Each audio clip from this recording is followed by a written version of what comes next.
Estamos ao vivo?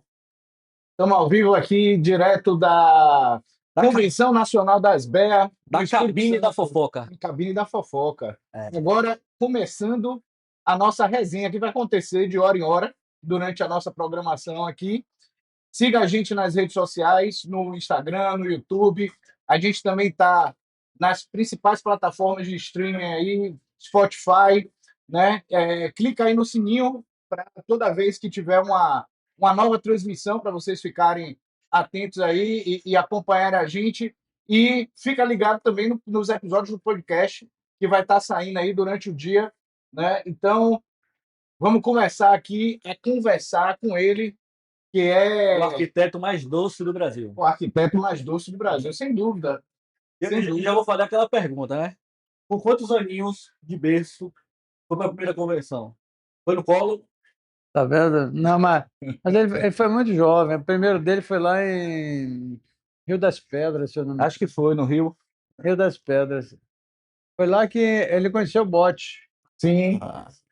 Não, eu conheci Bote pessoalmente. Sim, O pessoalmente. trabalho de Bote eu já conheci há muito tempo. Não, mas pessoalmente você teve a oportunidade de conhecer. Aí Bote adotou ele. Mas eu fui conhecer meu ídolo. Né? Dizem, eu falei isso para Bote uma vez. Os dois. Eu falei isso para Bote uma vez, que é, é, dizem que você não deve conhecer seus ídolos, né? Você pode se.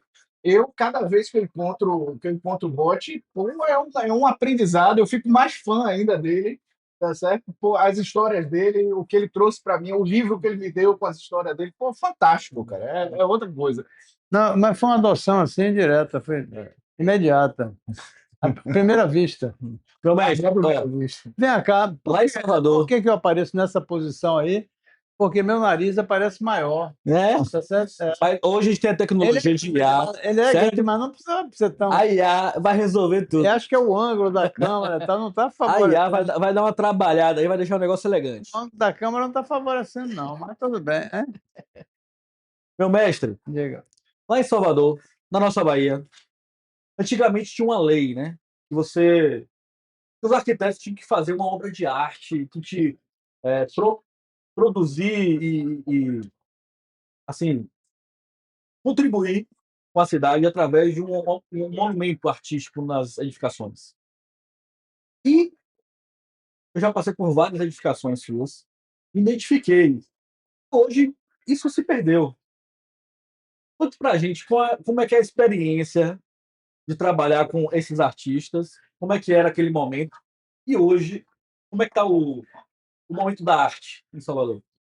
Olha, foi uma das coisas que realmente me interessou muito, porque eu acompanhei a não aplicabilidade dessa lei.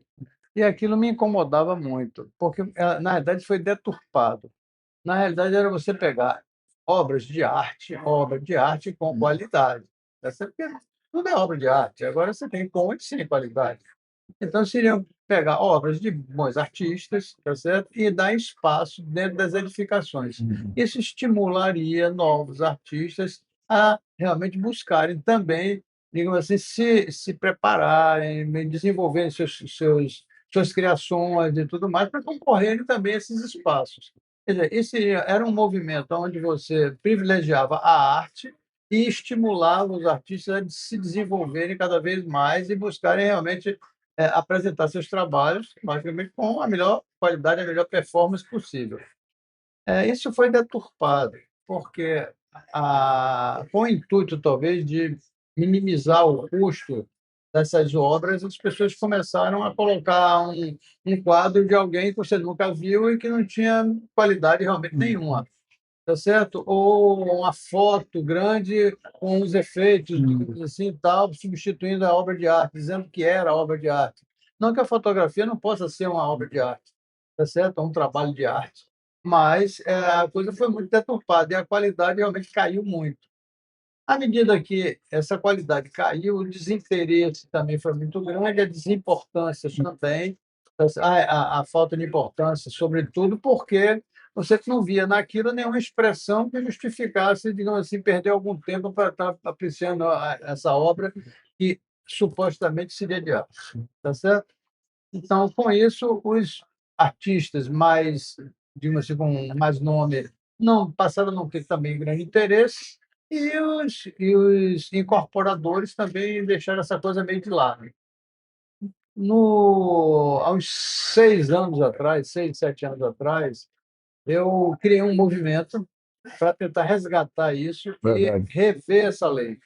Então, chamei vários artistas, digamos, assim, pelo menos uns 15 artistas, que tinham expressão, tinham exposição desse trabalho em alguns museus já, tá certo?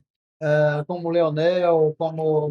Enfim, eu vou dar nome aqui para não esquecer o nome de ninguém, não sensibilizar. Mas os grandes artistas, digamos assim, da Bahia, sobretudo, eu diria que entre 15 e 20 artistas, nós selecionamos e tivemos reuniões com ele, levamos ele a jornal, a revista, fiz com que cada um deles falasse, gravamos coisas que foram também para a mídia, e esse movimento começou a tomar um corpo e as empresas voltaram a se interessar Que legal. colocar obras de arte realmente mais expressivas, mais significativas e tal. Especificadamente esculturas também, porque não é só obra de arte. Não, isso. Assim como você tem ali no Hotel da Bahia, logo na fachada, né, fazer um elemento, a própria Casa do Comércio também, isso em Salvador que eu estou falando. Bel Borba, no prédio da Odebrecht. Perfeito. Tá certo? No prédio da Prima também, nós colocamos ali no outro Parque Barcelona. Então, esculturas expressivas. Então, foram desenvolvidos vários trabalhos nessa ocasião que passaram a ter essas esculturas ou pinturas, então, essas obras de arte. Então, mas essa coisa você tem que ser persistente, senão esse esvai. O artista trabalha, é preciso que o incorporador se interesse, é preciso que alguém, digamos assim, divulgue, tá certo? Então, esse é um movimento de muitas mãos para que essa coisa vingue. O único estado do Brasil que isso é mais sério é Pernambuco. Sim. Pernambuco? Em Recife, Não sabia. Que legal. mais necessariamente em Recife. Nas obras de arte em Recife, você vai ali pela Praia da Boa Viagem, você vê a maioria daqueles prédios, todos eles têm Eu uma tenho, obra de arte exatamente. na entrada. Nós fizemos alguma coisa, inclusive na época, com Francisco Brenan, quando eu estava projetando lá para Recife. Com Brenan? Foi. Nós fizemos algumas esculturas de Como Brenan. é que foi isso? Foi. Nós fomos à oficina dele, conversamos com ele, convencemos, no caso, era a Encol, na ocasião, e a Encol topou em colocar essas obras de arte do Brenan. Tá certo? Os prédios estão lá até hoje. Recentemente passei por lá e ainda vi. Mas mais do que valorizar, né, a beleza e a arte, é transmitir a cultura, né? A grande maioria das obras, inclusive no prédio que ele mora, tem uma escultura logo na parte central do. Sim, pai disso. Rapaz, olha, a gente buscou dar para cada um deles a maior quantidade de caminhos possível para que eles decidissem realmente o que gostariam de fazer, porque caminhada bem feita é aquela que você faz com amor naquilo que você gosta. Tá certo? Então, essas encomendas, você vai ter que fazer isso ou fazer aquilo, você tu começa a fazer aquilo contrariado, ou fazer para sobreviver. E a pior coisa que tem, porque isso é uma condenação. Quando você trabalha no que você não gosta, é uma condenação. Quando você trabalha naquilo que você escolheu e gosta, é um divertimento. É o que eu digo todos os dias, por exemplo. Eu tenho a felicidade de nunca ter trabalhado, porque na realidade eu sempre procurei fazer aquilo que eu amo e gosto, então eu me divirto. Então as pessoas vão para o trabalho, eu vou para a minha diversão. Assim, todos os dias eu pego meu carro e vou me divertir no escritório, vou me divertir, às vezes numa obra, vou me divertir. Então eu tiro partido daquilo para me dar prazer, faço com prazer. Então, quem faz com prazer tem que fazer melhor do que qualquer outra pessoa. Então, esse é o meu desafio. Digamos assim, a única coisa que me preocupa é eu não dar de mim o melhor, tá certo? Então, eu tenho que todos os dias fazer melhor do que eu já fiz. Então, é por isso que, às vezes, conversando com a Mila, ela se aborrece comigo. Olha, meu pai, essa obra aqui, e tal, isso é uma porcaria, não pode disso, não. Eu não fiz, não, eu fiz, mas só que quando eu fiz, não pensava como eu penso hoje. Eu não tinha a capacidade que eu tenho hoje. Então, eu acho que se eu for refazer esse trabalho, eu faço muito melhor. Então, isso de certa forma, me estimula também, porque eu acho que eu estou evoluindo, tá certo? Então, toda vez que eu olho para trás e vejo o que eu já fiz, eu acho que eu podia fazer melhor. Então, esse é o grande desafio da vida, é o grande desafio do artista, certo? E faça com simplicidade, faça cada dia mais facilmente, faça cada dia melhor, faça cada dia mais clean. Aliás, o próprio Picasso disse uma vez na vida dele: eu estou na melhor fase da minha vida, porque agora eu desenho como uma criança. Tá certo? Verdade. Então, ele desenhava sem aquele compromisso de ser profissional, tá certo? Ele apenas deixava sair toda a inspiração e toda a arte e toda, digamos assim, com a criatividade Expressava a essência dele. que ele tinha, que estava na essência dele, tá certo? Vou pegar esse gancho aí e trazendo para a convenção, tá certo? O que é que você está esperando dessa convenção?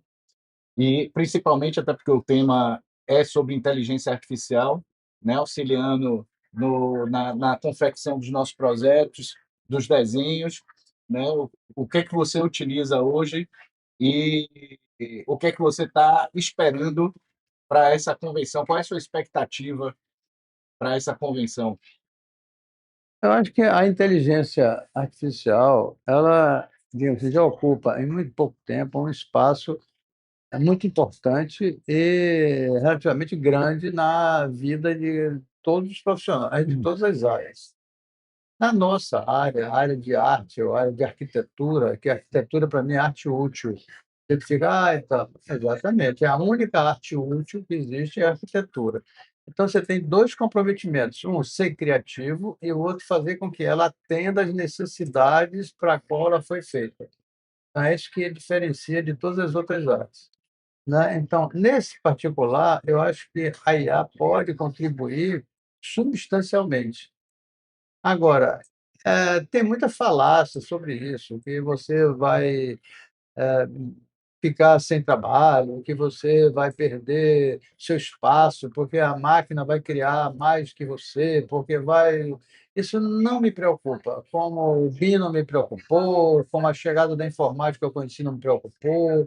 Quer dizer, eu tenho uma idade e tempo de vida suficiente, digamos assim, para entender o seguinte, que a maioria das guerras, elas não acontecem, mas tem muita gente que morre sem guerra. Sem guerra. Tá certo? Não é verdade? Então, eu nunca me preocupei com essas coisas, não. Eu não posso negar, não posso deixar de dar espaço para que elas existam e participar também desses movimentos, naquilo que ela possa trazer de melhor, mas acredito muito na minha criatividade e acredito que o homem jamais vai ser dispensável. Frank falou sobre IA. E a gente sabe que o movimento CAD, né, lá da década de 80, década de 90, teve um impacto muito grande na forma que se fazia a arquitetura. O que é que diferencia do CAD para a IA hoje? O que é que mudou? Não, o impacto na ocasião foi tão quanto, tá certo? Hoje mais complexo, mas porque tudo vai realmente exigindo mais, eh, eh, vai se tornando mais complexo, né? E surpreendendo cada dia mais, porque é uma somatória de experiência, de informações, de conhecimento e tudo mais. Então, mas quando surgiu, digamos assim, o computador em si, já foi um impacto muito grande. Quando surgiu, digamos assim, o uso do computador, no caso da arquitetura, com o processo, digamos assim, de desenvolvimento do desenho via computador, isso também trouxe para a gente, primeiro, uma expectativa muito grande, porque nós estávamos iniciando, ninguém conhecia nada de nada, tá certo? Então, foi uma surpresa muito grande. E, ao mesmo tempo, uma expectativa e uma esperança de que fosse uma ferramenta que viesse facilitar, certo? A gente sempre acha isso. Aí você disse, facilitou, facilitou muito. Hoje, por exemplo, se você dissesse, meu escritório vai passar a viver a partir de agora, digamos assim, sem o CAD.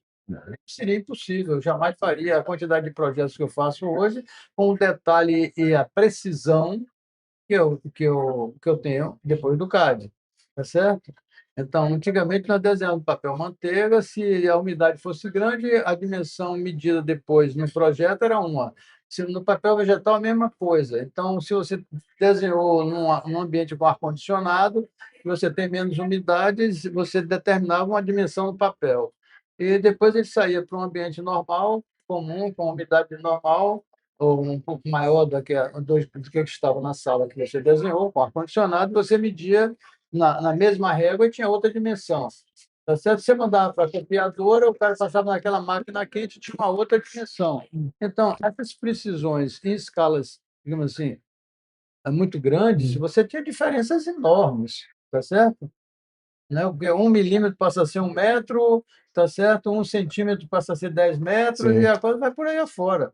Então, esses erros, digamos assim, em campo, eu chego a duvidar hoje como é que as pessoas faziam com tanta precisão os edifícios se as plantas variavam tanto de tamanho em função da, da,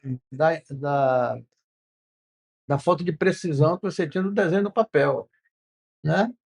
Hoje, você vai para o computador, com o CAD, você sabe que o cara tem 4 casas decimais, digamos assim, você mede lá e você tem precisão de 4 casas decimais, tá certo? Ou seja, 4 dígitos depois da vírgula. Pela vírgula. Então, 0,001, tá certo? Então, 1/100º de milímetro você acha no desenho hoje, dentro da obra, com a precisão do CAD. Tá certo? Está lá anotado com toda essa precisão. Então, evoluiu muito.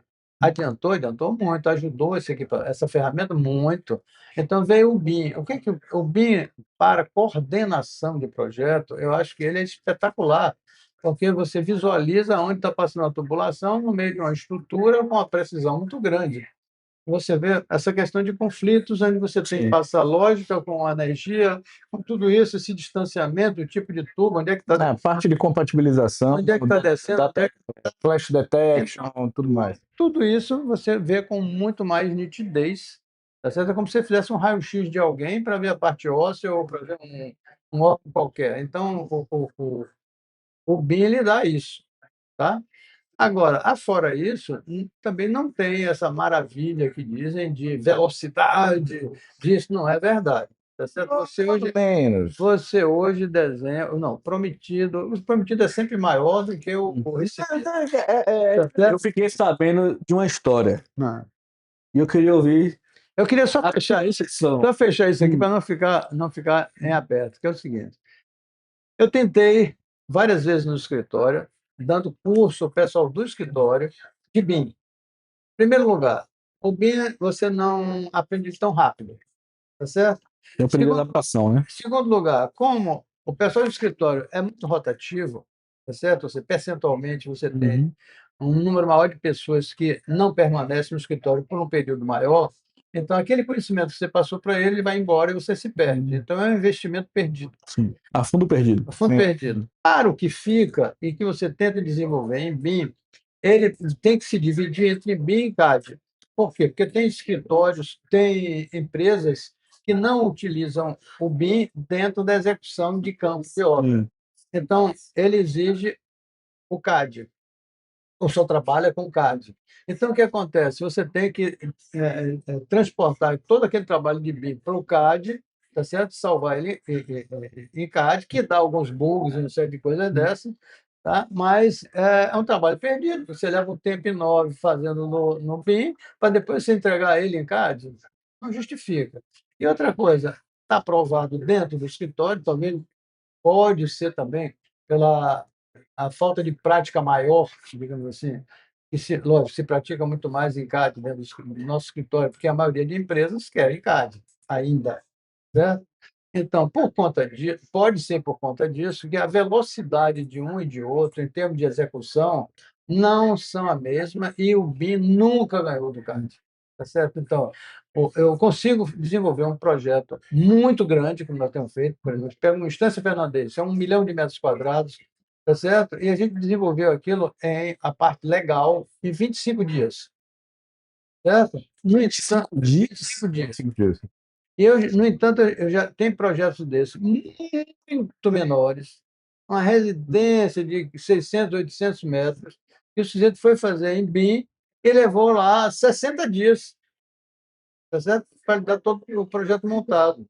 Ora, eu não posso levar 60 dias desenvolvendo uma casa. Se eu for para um prédio, para um projeto mais complexo desse, talvez leve até mais, deve 70, 90 dias. O cliente não vai me esperar 90 dias para entregar o projeto a ele. Por quê? Aí entra um outro fato. Toda essa tecnologia, todo esse avanço tecnológico que existiu, fez com que as pessoas, digamos assim, tudo, desde do fax, o telefone, o computador, CD, o o que disquete, né? se desenvolveu em termos de ferramenta, fez com que o sujeito, cada dia, quisesse otimizar mais o seu tempo e tivesse menos paciência. Então, hoje, tudo que se faz não é mais para amanhã, é para hoje. Então, o cara lhe entrega o briefing agora do projeto e pergunta: que dia você me entrega? Você nem concebeu, você não sabe nem quanto tempo você vai demorar para conceber um projeto complexo, como um hospital, como um aeroporto, como um. Tá certo? E o cara lhe pergunta: quando é que você me entrega? Quer dizer, é um meio louco, entendeu? Pode ser assim, mas, no entanto, é assim, as pessoas cobram assim. E outra coisa, Então, quando você dá o prazo, tudo isso, esse tempo todo, como se aquilo fosse um negócio que você botou na máquina e fazer salsicha. a arquitetura fast food. Não, entra o porco de um lado e sai a linguiça do outro. Não é assim, tá certo? A máquina não faz isso, mas a tecnologia obrigou a gente a aceitar a coisa dessa forma. É como aquele cliente que liga para você e ele acha que tem que lhe atender. Não, ele não quer saber se você está em reunião, se você está ocupado, se você está em casa, se você está no trabalho, se você está dirigindo, o que for, você tem que atender o telefone dele, senão você é um profissional que não assiste o cliente, que atende o cliente. Então, você tem que ser 24 horas no ar para atender e tem que atender rápido. E se ele lhe pedir alguma coisa, você tem que, algumas horas depois, já estar com aquilo solucionado. Quer dizer, o tempo passou a ser o grande problema nosso da atualidade, tá certo? Você veja, ontem eu estive aí visitando a Casa Cor daqui e fui com um colega nosso, arquiteto, Ela com o Espírito Santo. Espírito daqui Santo. do Espírito Santo.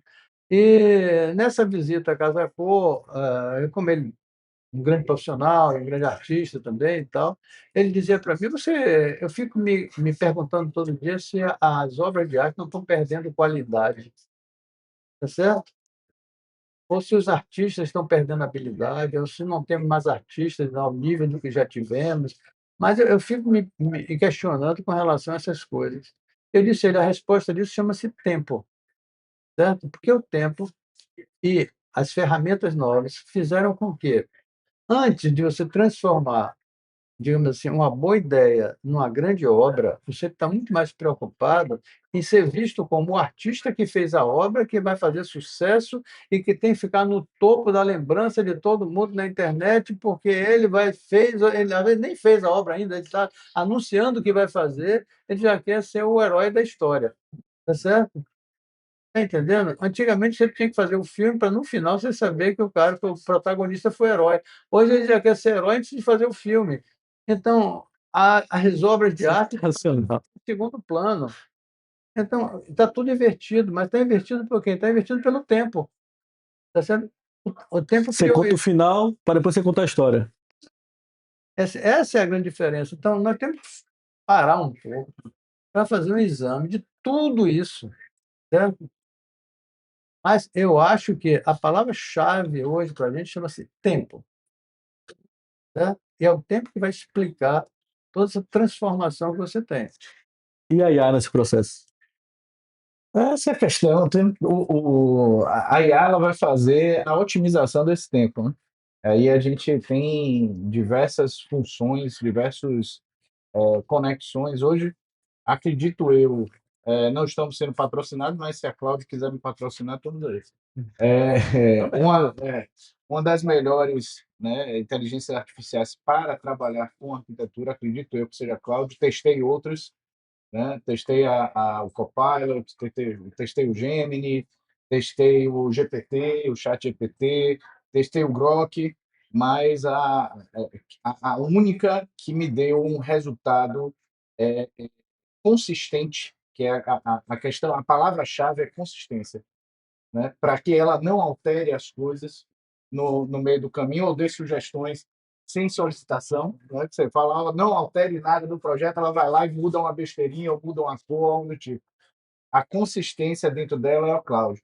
Mas, em cima disso, a gente consegue fazer a arquitetura paramétrica, algorítmica e generativa com o cloud sendo assistido pela operação do computador. Então, você está lá com o BIM, né, o arquivo do BIM, e você vai solicitando, às vezes, ou rotinas pré-prontas, ou solicitações que você vai fazer com linguagem natural.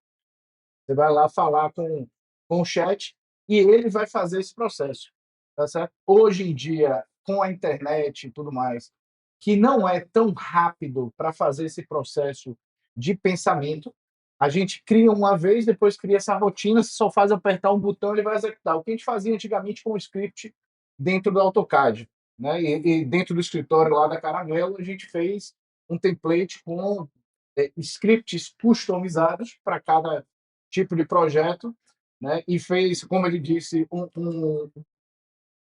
além do template, tem um treinamento. Então, quando as pessoas entram lá, ela vai assistir um vídeo de treinamento de como usar o AutoCAD para os projetos da Caramelo, tá certo? E aí tem todas as customizações que a gente fez dentro do template.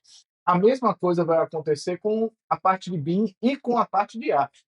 Porque você usar a IA para auxiliar é diferente de você chegar aqui no seu chat GPT e dizer, cria uma imagem baseada em tal coisa, ou inspirada, não é esse one touch ali, tem que ser um negócio um pouco mais complexo e em partes. Não é um resolva, é como resolver. Exatamente. Você tem que saber o que perguntar, que é outra coisa que o arquiteto hoje não faz é pensar antes de executar. Então, o pensar antes de executar no sentido de descreva o seu projeto. A grande maioria não consegue descrever, não consegue passar, ele consegue desenhar, todo arquiteto, e isso é fato, todo arquiteto pensa desenhando. Então, ele vai lá, ele vai falando com você, e ele vai desenhando ali, no papel e tudo mais. Mas você pensar e falar antes de desenhar é muito mais complicado para o arquiteto, né? E aí você tem que transmitir isso do que você quer para a IA fazer, né? Esse desenho ou essa simulação ou o que for. Esse processo e como solicitar a ele, porque tem técnicas para isso, né? Automate, enfim, uma série de técnicas diferentes que vão auxiliar nesse processo, mas você tem que saber o que você quer e como perguntar para que ela execute. Enfim, é um novo aprendizado que a gente vai ter aqui, inclusive dentro da convenção. Interessante. Ó, seu pai, assim como eu, é adepto da ponta na caneta, certo? Hoje é a ponta do teclado. Como é que é essa transição para quem já viveu? Quantos anos de arquitetura? 52. Da ponta da caneta até a ponta do dedo do teclado. Olha, uma coisa que eu tenho certeza na vida é o seguinte: nada é substituível completamente, 100%. Certo? Por que eu digo isso? No dia que saiu a TV, disseram rádio acabou. Rádio nunca acabou. Rádio está aí. E quanta gente ouve rádio? Aqui. E nós, tá certo? Aí disseram, não, mas quando sair o CAD, ninguém mais vai desenhar à mão. Essa história, está todo mundo desenhando à mão até hoje, tá certo? Quando fizer, quando saiu, me lembro, a, a- aquela maquininha que mandava lá os papeizinhos para Fax. fax. Agora com o fax, pronto, acabou. Telefone não vai funcionar mais, vai ser tudo no fax. Não foi, só com fax. E assim, ao papel vai acabar, porque agora, digamos assim, você, Celular e você vai ter as imagens digitais, e-reader. acabou, não tem mais papel. Vai terminar a impressora, acabou. A impressora é coisa do passado. Nunca se imprimiu tanto e nunca se gastou tanto papel quanto se gasta hoje. Quer dizer, as coisas não são substituíveis, elas são complementares. Implementados. Então, por exemplo, eu acho que a cada ferramenta que aparece, você tem mais disponibilidade e mais possibilidade. Tá certo? Então, você vai facilitar a sua vida resolvendo situações mais complexas, porque cada dia também as exigências são maiores. E quanto mais ferramentas você tiver, melhor. Tá certo? Eu digo assim, eu tenho uma lucidez, digamos assim, suficiente para dizer o seguinte: eu jamais conseguiria colocar em CAD, por exemplo, um projeto de Zaha Hadid. É impossível fazer em CAD, certo? Se eu pegar assim, um projeto do Frank Gehry, por exemplo, você consegue desenhar aquela coisa do Frank Gehry Como é que você dá? Você tem que dar um corte a cada 5 centímetros, porque as formas vão mudando e tudo vai mudando, é uma coisa louca e não tem uma Tá ordem. mofo, né? E se tem a ordem, eu ainda não aprendi qual é a ordem que ele usa, tá certo? Naquele negócio, quer dizer, um Peter Eisman e outros tantos aí, quer dizer, como é que você faz sem o programas, digamos assim, complexos, muito mais avançados do que o CAD, do que o BIM, do que tudo isso aí? Então, a gente tem que entender que para cada situação nova, você vai descobrir ferramentas novas que se somam às ferramentas que você tem para você conseguir atingir o nível de qualidade, tá certo? E de exigências que vão surgindo. Então, eu tenho clareza disso. Depois você fazer o desenho, sim. Desenho pelo seguinte: eu consigo, com a minha mãozinha, desenhar o que Zaha Hadid cria. Eu consigo ainda. É o BIM na ponta da caneta. No meu lápisinho. Enquanto em programa nenhum eu consigo fazer, no meu lápis eu faço o desenho do Zaha Hadid. É a história que ele falava que como BIM se faz com caneta também, como era. Pois é. Eu consegui evoluir. Por exemplo, quando apareceu o CAD, você disse, não, mas tem uma vantagem, porque você pega, digamos, cada layer você faz um layer do térreo, um layer do pavimento playground, você faz um layer da garagem, um layer do pavimento tipo, e não sei lá o quê. Você jamais vai fazer isso no lápis, como é que você faz isso? Eu consigo fazer todas essas plantas numa planta só. Sobrepondo e Não, eu só mudo a cor e mudo o tipo de traço e eu consigo fazer um em cima da outra. Num papel só eu consigo fazer todos os níveis. então o BIM não tá na ferramenta, tá na cabeça. Claro, você tem que descobrir também, assim como ele está evoluindo em equipamento, você evolui em criação, tá certo? Método. Método. Então, por exemplo, eu vou para frente do computador, porque eu não boto minha mão lá, embora eu tenha feito o curso de desenho gráfico e computação, tá certo? Eu nunca peguei no computador para desenhar nada, mas eu sei, digamos assim, os comandos que existem e sei o que eles podem fazer. Mas eu vou para frente do computador e disse, não, puxa para a direita, puxa para a esquerda, faça assim, faça assado. O cara diz, não, prolonga isso aqui. Aí o cara, não, mas prolongar para aquele lado. Não, dê um extend, bicho, para cá. Tá certo? Então, eu sei que ele pode dar um extend, tá lá. Eu não pego. Você pergunta, como é que você dá um extend? Sei lá qual é a tecla que aperta, mas eu sei que você pode puxar a linha, tá certo? Então, a mesma coisa, eu quero marcar, digamos, eu acabei de fazer um prego agora que ele tem um movimento de ondas Sim, o oceano. oceânico, ele faz como se fossem umas ondas chegando na beira do mar. Então, eu dei. Salvador. Não, Não, é para Ilhéus. Então eu passei um desenho a lápis rápido para eles, e eles começaram a levar para o computador aquelas curvaturas. O conceito, né? Sim. As curvaturas que eu tinha feito no desenho. Tá certo? Só que eles não conseguiam transpor para o desenho em CAD exatamente A mesma curva. a flexibilidade, o desenho e aquele movimento que eu tinha dado. Então, ele começava, as concordâncias davam errado, porque eram círculos concêntricos e você tinha que pegar os pontos certos de De distância para você distância e pressão. o arco. E eles não conseguiam fazer no computador. Você fala, espera um pouco. Aí fui para a minha mesa, tá certo? Peguei o desenho que tinha feito à mão, peguei um compasso, fui lá e pai, desenhei aqui, depois dimensionei e dei para ele, ó, aqui a 30 metros você vai dar uma curva com um raio de tanto, com uma curvatura de tanto, você vai ter um ponto de tangência, digamos assim, nesse círculo concêntrico que está aqui de tal, você vai fazer. Então, tem todos os pontos geométricos para ele, e ele foi lá e desenhou exatamente o que eu queria. Mas eu tive que fazer primeiro, digamos assim, um desenho gráfico no papel, Sim. para que ele entendesse exatamente isso. Agora, enquanto ele dá um comando centro, um comando círculo, não sei o que lá, uma série de comandos desses para fazer aquele negócio, em 1 minuto eu já risquei todas as curvas que eu queria, tá certo? E encontrei a precisão sem precisar do computador dele. Então, é possível fazer? É. Mas você está me dizendo, então, que o computador é substituível? Não, não estou dizendo isso. Eu estou dizendo que eu consigo ainda, no primeiro momento de concepção, ser mais rápido do que o computador. Mas depois que o computador cria o primeiro modelo, eu nunca mais consigo ter a velocidade dele.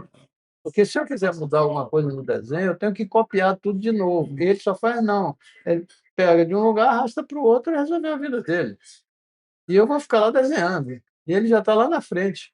É como se no desenho técnico a gente tivesse transferidor, régua, compasso, É, e quando isso nada disso existia, é quando passou a existir. pois é. É. Agora, então, o que eu quero dizer, a coisa é complementar, não é Complementar. substituível. Ó, estamos aqui com o arquiteto mais doce do Brasil. Se deixar, a gente vai ficar até o final do dia conversando. Então, eu gostaria de agradecer essa presença doce e ilustre do meu mestre, Antônio Caramelo. E gostaria também que você contasse uma resenha. Você já veio em quantas convenções? 15 convenções. Não, Não, vem mais, mas tem olha, mais. finalzinho, Antes de eu começar a vir, Me ele já conte estava. uma resenha. Na Bahia, resenha é é um Uma negócio, história, uma uma curiosidade, história que, peculiar, sabe, um negocinho pitoresca, ali. pitoresca. Qual a resenha da convenção? rapaz, eu não consigo olhar essas coisas por esse ângulo, de forma que eu não tenho resenhas, tá certo? O que eu consegui fazer é o seguinte: encontrar muita gente interessante, cada uma com pensamentos bastante lúdicos e inovadores e revolucionários, e você vai pegando daqui e dali e somando isso, e fazendo uma coxa de retalho. No final, às vezes, dá coisas assim extremamente interessantes e novidades que você pode utilizar na vida, não só na arquitetura. De forma que é o comportamento, é a forma de encarar a coisa, a forma de ver, de analisar, de trabalhar, de construir, de pensar, de ter expectativa, de gerar evoluções. Então, tudo isso que está aí é uma somatória. Viver é aprender todo dia. Fica aí com essa mensagem, né? Eu ia parar aqui, mas antigamente tinha um negocinho que era no papel, né? Que era o papiro marrom.